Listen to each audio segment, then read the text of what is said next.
J'ai une question pour toi. Quelle est la ressource la plus précieuse que nous ayons? Pour moi, c'est le temps. On en veut tous plus, n'est-ce pas? On est toujours en train de courir après notre temps et on aimerait tous en avoir plus. Mais voilà le paradoxe. On veut tous plus de temps, mais on le traite rarement avec la valeur qu'il mérite. Par contraste, on s'inquiète beaucoup de perdre de l'argent, alors que l'argent, il peut être regagné. Mais le temps, lui, il est irremplaçable. Une fois qu'une minute, elle est passée, eh bien, on ne pourra jamais la revoir. Alors dis-moi, comment est-ce que tu utilises ton temps aujourd'hui? Est-ce que tu as l'impression d'en faire le meilleur usage possible? Est-ce que tu utilises ton temps pour les choses qui comptent vraiment pour toi? Ou est-ce que tu perds ton temps sur des choses inutiles? Si tu te poses des questions, reste avec moi parce que dans cet épisode, je vais te montrer comment explorer et transformer ta relation au temps pour aligner tes actions sur tes priorités et utiliser ton temps de manière efficace, mais surtout intentionnelle et alignée. Bonjour et bienvenue sur Zenly Organized. Je m'appelle Sarah et j'accompagne les personnes qui aspirent à une vie plus sereine, équilibrée, alignée et épanouie, à mieux se connaître et s'organiser pour vivre la vie qu'elles désirent.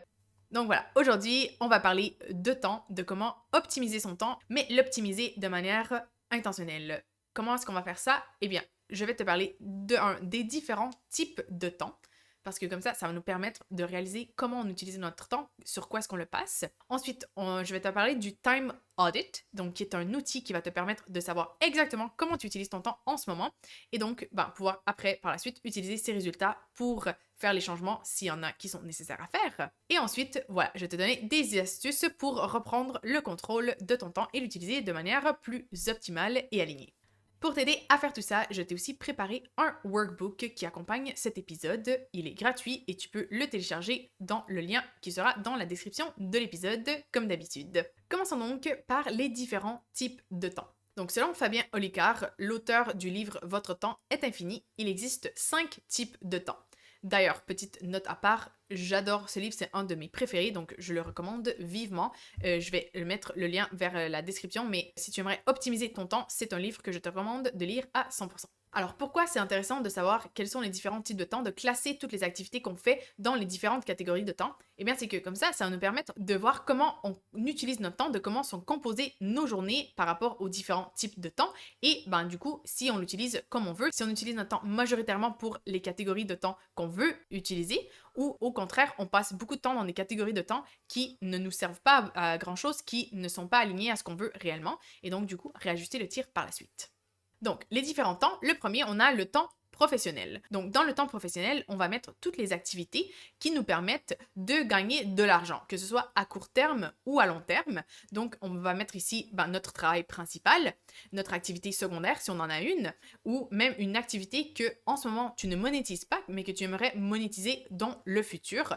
On va aussi rentrer ça dans cette catégorie du temps professionnel. Ensuite, on a le temps obligatoire. Donc, le temps obligatoire, c'est toutes les activités qu'on doit obligatoirement faire. Donc, c'est généralement des activités qui génèrent un sentiment de mécontentement ou de désagrément qu'on n'a pas vraiment envie de faire, mais qu'on doit faire. Par exemple, les corvées, les tâches administratives, les trajets pour aller à certains endroits, par exemple, les rendez-vous médicaux. On va aussi mettre ici les activités vitales comme manger, dormir, prendre soin de son hygiène personnelle. Mais voilà, ce sont tout ce qui est obligatoire. Donc, pour survivre, on a besoin de les faire. Ou, les taxes, par exemple, on n'aime pas les faire, mais c'est obligatoire de les faire. Donc, on met dans cette catégorie toutes ces tâches qui sont obligatoires, voilà, pour notre survie ou pour notre vie de manière générale dans la société ou en famille, par exemple. Donc, toutes ces tâches qui, voilà, dans un monde idéal, on préférait ne pas faire, mais qu'on doit faire. Donc, généralement, quand on a des tâches qu'on ne sait pas trop où classer,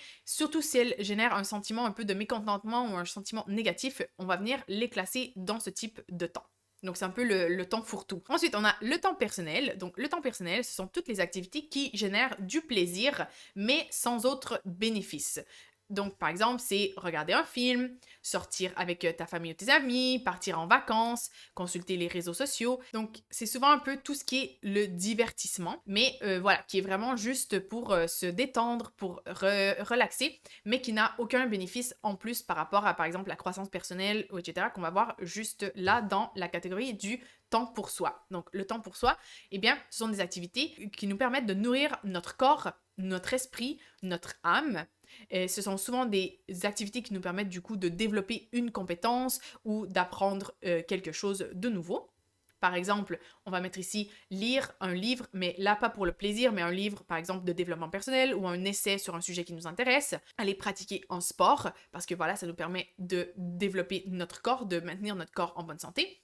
Méditer, prier, suivre une séance de coaching par exemple, ou ben voilà, si on consulte par exemple un psychologue pour se sentir mieux, ou voilà, on fait des soins énergétiques, donc qui ont un bénéfice sur notre santé, sur notre bien-être, eh bien on va venir mettre ces tâches, ces activités dans la catégorie du temps pour soi. C'est intéressant parce que ce type de temps, c'est le temps le plus précieux, mais c'est souvent celui qui est le plus sacrifié parce que on pense toujours que tous les autres types de temps sont plus importants, alors que non, ce temps pour soi, c'est le type de temps qui nous permet de grandir, qui nous permet justement de vivre de manière plus alignée parce que c'est des activités qu'on veut réellement faire, qui nous permettent d'avancer, de progresser, de croître. Et donc, c'est important d'essayer de dédier du temps tous les jours à ce type de temps et à ne pas le laisser être relégué par rapport aux autres temps. Donc voilà, ça va être hyper important quand on va regarder notre time audit de voir si on a suffisamment de temps pour soi, et si ce n'est pas le cas, eh bien d'ajuster le tir pour en avoir plus, ou en tout cas d'en avoir un petit peu à tous les jours. Et finalement, le dernier type de temps, c'est le temps perdu. Donc ici, c'est les activités qu'on fait sans intention ni décision consciente, les activités qui durent souvent plus longtemps que ce qu'on avait prévu, hein. Par exemple, non mais j'ai juste regardé 2 minutes TikTok et là 2 heures plus tard, on est encore sur TikTok ou YouTube ou Insta. En tout cas, choisis le réseau dans lequel tu tombes dans le rabbit hole, mais voilà, ça, par exemple, c'est du temps perdu parce que ça n'apporte rien de positif ou d'utile à ta vie. Et voilà, donc c'est du temps effectivement perdu que tu aurais pu passer sur d'autres activités qui, elles, apportent plus à ta vie. Dans cette catégorie, on peut aussi ajouter un peu les moments de limbe entre les différentes tâches ou les différents types de temps, tu vois, les moments un peu de entre deux où on fait pas vraiment grand chose, donc ça a aussi un peu du temps perdu au final. Et du coup, tu l'as compris, les activités qui vont venir dans cette catégorie de temps, c'est par exemple scroller sans but précis sur les réseaux sociaux, regarder par exemple un film ou une série qui nous intéresse pas juste parce que voilà, avoir un peu du bruit de fond et au final on s'en fiche, on n'a rien appris, on s'en rappelle pas.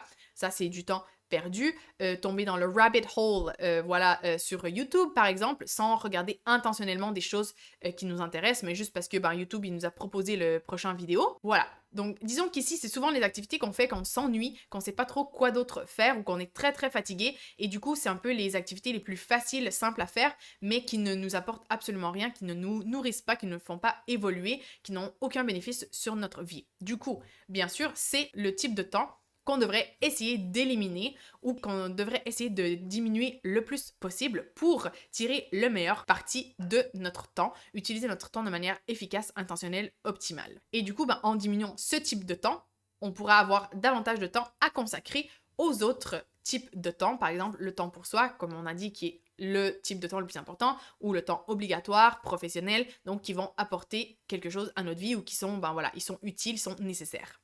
Donc voilà, ça ce sont les différents types de temps. J'imagine que en écoutant les différents types de temps, tu as déjà commencé à classer les différentes activités que tu fais dans ta journée dans chacun des types de temps. Maintenant, ce que je t'invite à faire, c'est de faire un time audit. Donc un time audit, c'est en fait le fait de suivre tout ce que tu fais, toute la façon dont tu utilises ton temps au cours de quelques jours. Personnellement, je te recommande au moins une semaine pour avoir une bonne idée. Donc, le fait de faire ça, ça va te permettre de voir la manière réelle dont tu utilises ton temps. Parce qu'on tend à surestimer ou sous-estimer le temps qu'on passe sur certaines tâches et à ne pas vraiment savoir où est-ce qu'on utilise notre temps, où est-ce qu'on passe la plupart de notre temps et si on utilise notre temps sur les choses qu'on veut réellement ou si on se laisse juste porter et on s'en se rend compte qu'on gaspille des heures précieuses qu'on pourrait utiliser d'une autre façon. Donc voilà, un time audit, ça te permettra d'avoir une idée claire, précise et réelle de la façon dont tu utilises ton temps actuellement et du coup, tu pourras faire des ajustements nécessaires si tu n'es pas content ou contente avec la façon dont tu utilises ton temps actuellement. Tu te demandes peut-être, ok, mais comment est-ce que je fais ça, un time audit? Déjà, la base, c'est comme je te disais, c'est de traquer ce que tu fais durant, par exemple, une semaine. Chaque heure, qu'est-ce que tu as fait durant cette heure-là? Donc, tu peux faire de plusieurs façons. Comme je t'ai dit en début d'épisode, moi je t'ai préparé un workbook dans lequel je t'ai mis 2 trackers différents, un quotidien et un hebdo, donc selon la précision que tu veux avoir et où si tu veux avoir une vie d'ensemble sur ta semaine par exemple, ou chaque jour de manière plus détaillée, tu peux donc utiliser celui que tu préfères. Tu peux aussi faire tout simplement dans ton agenda, à toutes les heures, tu notes les tâches que tu as faites, les activités que tu as faites et le type de temps qui y est associé. Ou tu peux par exemple avoir un code de couleur pour le type de temps, donc comme ça tu peux voir visuellement quels sont les types de temps. Et sinon, tu peux aussi utiliser des apps comme l'application Toggle Track qui s'installe sur ton téléphone et ton ordinateur et qui va traquer toute ton activité digitale pour le coup. Donc il faudra y ajouter manuellement, c'est très simple, mais voilà, tu peux y ajouter manuellement les activités qui ne se font pas avec ton téléphone ou ton ordinateur pour que tu aies vraiment un suivi de tout ce que tu as fait durant la semaine. Là encore, ce que je te conseille de faire, c'est soit donner différentes couleurs aux différents types de temps pour avoir une idée visuelle de voilà quel est le type de temps que tu as le plus dans tes journées et si ça correspond à tes priorités, à la façon dont tu aimerais utiliser ton temps. Voilà, cet exercice, ce n'est pas un exercice à faire à toutes les semaines. Moi, je conseille de faire une fois ou deux par année ou quand tu sens que tu n'as pas le contrôle sur ton temps et que tu te dis mais où va mon temps? Pourquoi est-ce que je n'ai jamais le temps de faire telle chose ou j'aimerais avoir plus de temps pour faire telle chose? Comment est-ce que je peux trouver plus de temps? Eh bien, tu fais un time audit et comme ça, tu vas pouvoir voir où va ton temps et comment tu l'utilises et s'il y a des ajustements à faire. Parce que voilà, tout l'intérêt de faire cet exercice, c'est d'avoir des données réelles sur l'utilisation de ton temps et ensuite de faire des choix conscients et intentionnels sur comment tu vas utiliser ton temps à partir de maintenant selon les données que tu as. Et du coup, utiliser ton temps pour les choses que tu veux vraiment faire et ne pas juste te laisser porter et ne pas savoir où tu utilises ton temps ou passes tout ton temps. Donc, une fois que tu as fait ton time audit, comment est-ce que tu peux faire pour optimiser ton temps? Alors, premièrement, regarde les données que tu as récoltées et demande-toi si tu es satisfait ou satisfaite de l'utilisation de ton temps en ce moment. Tu peux commencer par identifier les catégories qui pourraient être améliorées. Par exemple, tu as trop de temps professionnel, par exemple, par rapport à ce que tu aimerais.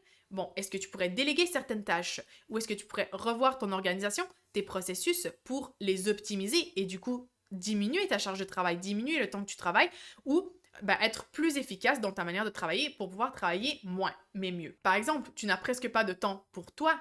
Rappelle-toi le temps qu'on a dit qui est le temps le plus important parce qu'il te permet de croître. Eh bien, est-ce que c'est possible d'ajouter des activités, par exemple, à ta routine matinale ou à ta routine du soir? Est-ce que c'est possible de diminuer, par exemple, le temps perdu et de le remplacer par du temps pour toi? Donc voilà, c'est vraiment aller voir, ok, genre cette catégorie-là, je suis pas satisfait ou satisfaite avec le temps que j'y passe, comment est-ce que je peux le changer? C'est tout l'intérêt de cet exercice. Du coup, voilà, comme je te disais en parlant du temps perdu, dans l'idéal, on n'aurait aucun temps perdu. Dans la pratique, c'est presque impossible, mais on essaie de le diminuer le plus possible. Donc, comment est-ce que tu peux diminuer le temps que tu perds? Où est-ce que tu perds du temps? C'est les réseaux sociaux? Est-ce que tu devrais, par exemple, supprimer les applications des différents réseaux sociaux de ton téléphone ou utiliser des applications qui te bloquent des réseaux sociaux durant certaines heures, par exemple, pour réduire le nombre de temps que tu y passes?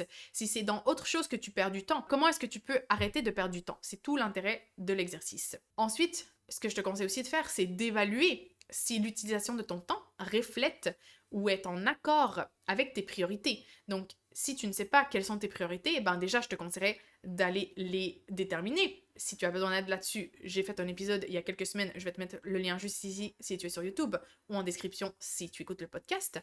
Mais voilà, et quelles sont tes priorités? Si ta famille, passer du temps avec ta famille, c'est ta priorité, mais que tu vois en faisant ton time audit que c'est là où tu passes le moins de temps, du coup, ton temps, il ne reflète pas tes priorités. Ta famille, ce n'est pas vraiment ta priorité si tu n'y passes aucun temps ou tu y passes très très peu de temps par rapport, par exemple, à ton travail.